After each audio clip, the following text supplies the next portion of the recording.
സെലിബ്രിറ്റികളെക്കുറിച്ചും സമൂഹമാധ്യമങ്ങളിലെ viral വീഡിയോകളെക്കുറിച്ചുമൊക്കെ സ്വന്തം നിലപാട് വ്യക്തമാക്കാറുണ്ട് ഷഫീന ബീവി.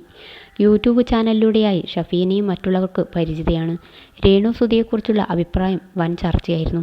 കിച്ചുവിനെക്കുറിച്ചുമൊക്കെ ഇവർ നേരത്തെ സംസാരിച്ചിരുന്നു.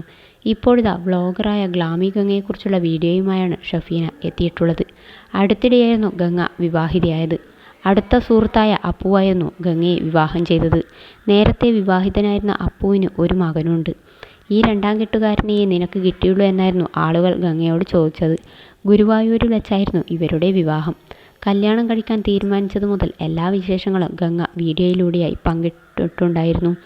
വിവാഹശേഷം അപ്പുവിൻ്റെ വീട്ടിൽ പോയപ്പോൾ വേണ്ടത്ര പരിഗണന ലഭിച്ചില്ല. ബെഡ് പോലും വിരിച്ചിട്ടില്ല എന്നായിരുന്നു വിമർശനങ്ങൾ. അപ്പുവിന് ചിക്കൻ പോക്സ് ആയിരുന്നു. ഞാൻ വന്നിട്ട് ചെയ്യാം എന്ന് പറഞ്ഞതാണ്. കിടക്ക വിരിക്കുന്നതല്ല, അപ്പുവിൻ്റെ ആരോഗ്യമാണ് തനിക്ക് പ്രാധാന്യം എന്നായിരുന്നു ഗംഗയുടെ മറുപടി. ജാസ്മിൻ ജാഫറിനും അസ്ലാം മലിക്കുമൊപ്പമാണ് ഗ്ലാമി ഗംഗയെയും ഞാൻ കണ്ടതെന്ന് ഷഫീന പറയുന്നു. സൗന്ദര്യവർദ്ധന വസ്തുക്കളായിരുന്നു ഗംഗ സ്ഥിരമായി പ്രൊമോട്ട് ചെയ്തത്. തീരെ പ്രായം കുറഞ്ഞ പെൺകുട്ടികളാണ് ഇവരെയൊക്കെ ഫോളോ ചെയ്തത്, പ്രൊഡക്റ്റുകളൊക്കെ വാങ്ങി ഉപയോഗിക്കുന്നത്. നേരത്തെ ജാസ്മിൻ ജാഫറിന് നല്ലൊരു പണി കിട്ടിയിരുന്നു. അസ്ലയും സേഫ് സോണിൽ നിന്നായിരുന്നു എല്ലാം ചെയ്തത്. ഇത്രയും ഗ്രീഡിയായ മറ്റൊരു ലേഡിയുണ്ട് എന്നാണ് ഗംഗയെക്കുറിച്ച് എനിക്ക് പറയാനുള്ളത്.